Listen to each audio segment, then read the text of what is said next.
Hello guys. कल हमने भणा था हेलोजन का विनिमय અને હેલો આલ્કેન સંયોજનોની બનાવટ।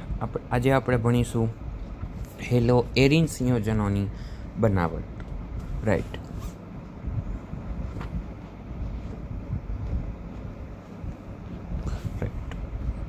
તો હાઇડ્રોકાર્બન સંયોજનોમાંથી ઇલેક્ટ્રોન અનુરાગી વિસ્થાપન પ્રક્રિયા દ્વારા હેલો એરિન સંયોજનો બનાવશું। કોઈ હાઇડ્રોકાર્બન છે, હાઇડ્રોકાર્બન તરીકે લઈ લીધું આપણે ટોલ્યુઇન। શું લીધું? ટોલ્યુઇન લઈ લીધું છે, તમે જોઈ શકો છો। એની પ્રક્રિયા જ્યારે આપણે હેલાઇડ સાથે કરી છે, એફીની હાજરીમાં, અંધારાની હાજરીમાં કરવામાં આવે ત્યારે એ અનુરૂપે ઓર્થોહેલોટોલ્યુઇન અથવા પેરાહેલોટોલ્યુઇનમાં રૂપાંતરિત થાય છે। મેટા બનતું નથી, ઓર્થો અને પેરા જ બને છે। પ્રક્રિયા વાંચી લઈએ, થિયરીમાં શું કીધું છે તો કે એરિન સંયોજનોની આયન અથવા આયન ક્લોરાઇડ જેવા લુઇસ એસિડ ઉદ્દીપકની હાજરીમાં, જો આયન છે એ હાલે, એની જગ્યાએ આયન ક્લોરાઇડનો ઉપયોગ કરવામાં આવે તો પણ ચાલે। તે બે લુઇસ એસિડ છે। લુઇસ એસિડ ઉદ્દીપકની હાજરીમાં ક્લોરિન અને બ્રોમિન સાથે પ્રક્રિયા કરવાથી ઇલેક્ટ્રોન અનુરાગી વિસ્થાપન દ્વારા અનુક્રમે એરાઇલ ક્લોરાઇડ અને એરાઇલ બ્રોમાઇડ બનાવી શકાય છે।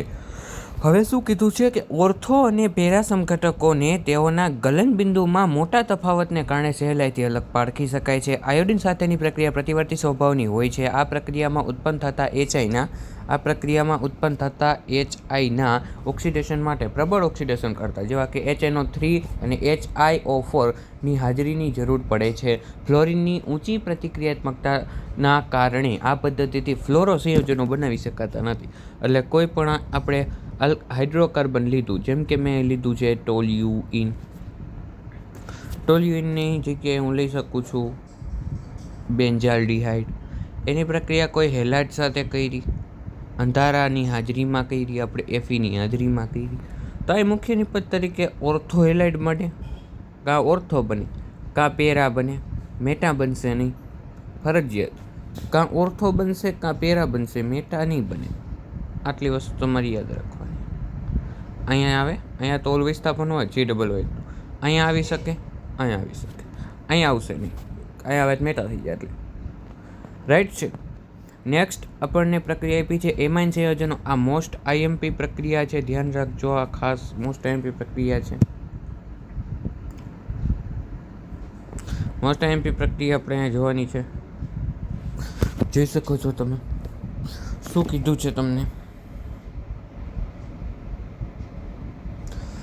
એમાઇન સંયોજનોમાંથી સેન્ડમેયર પ્રક્રિયા, જ્યારે ઠંડા જલીય ખનિજ એસિડમાં ઓગાળેલ અથવા પ્રાથમિક એરોમેટિક એમાઇન, જે અહીંયા તમને આપેલો છે, પ્રાથમિક એરોમેટિક એમાઇનની સોડિયમ નાઇટ્રાઇટ સાથે પ્રક્રિયા કરવામાં આવે।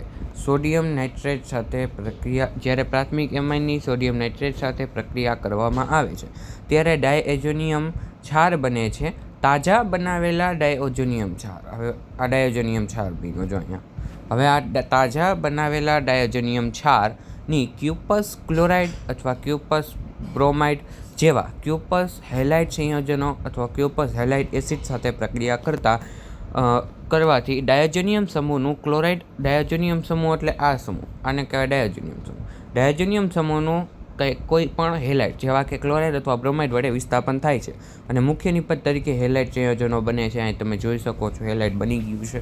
તો આ પ્રક્રિયા મોસ્ટ આઈએમપી છે, કેટલી વખત પૂછાય છે।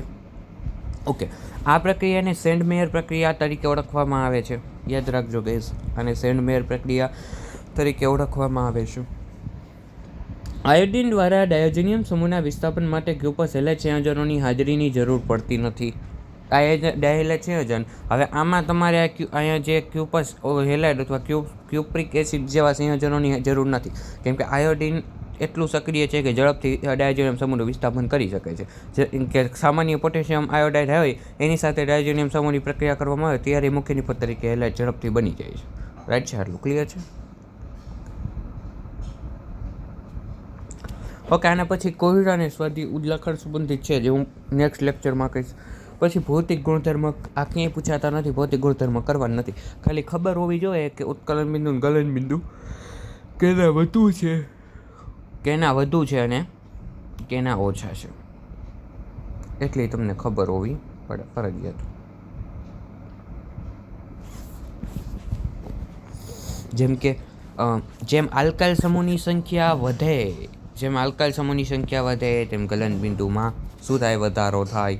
જેમ શાખા વધે તેમ ગલનબિંદુ પ્લસ ઉત્કલન બિંદુ ઘટે. શાખા વધે એમ ગલનબિંદુ ઉત્કલન ઘટે.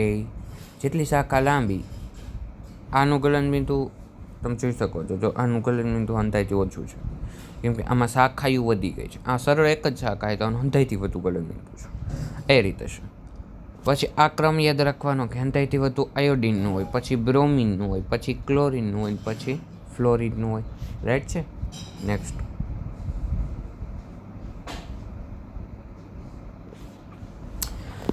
એરિન સંયોજનોમાં જોવું જોઈએ થોડું. એરિન સંયોજનોમાં કઈ રીતે કરવાનું થાય?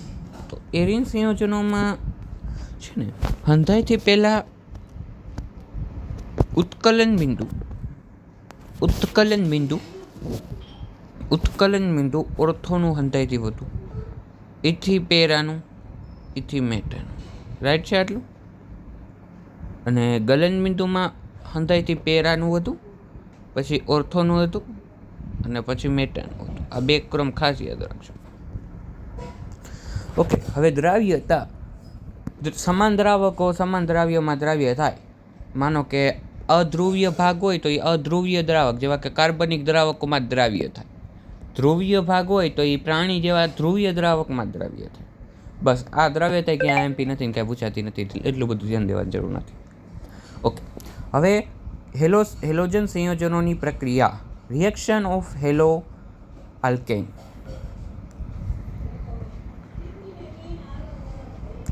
કેન્દ્રાનુરાગી વિસ્થાપન પ્રક્રિયા. તો શું કામ કેન્દ્રાનુરાગી વિસ્થાપન પ્રક્રિયા હેલો આલ્કેન છે?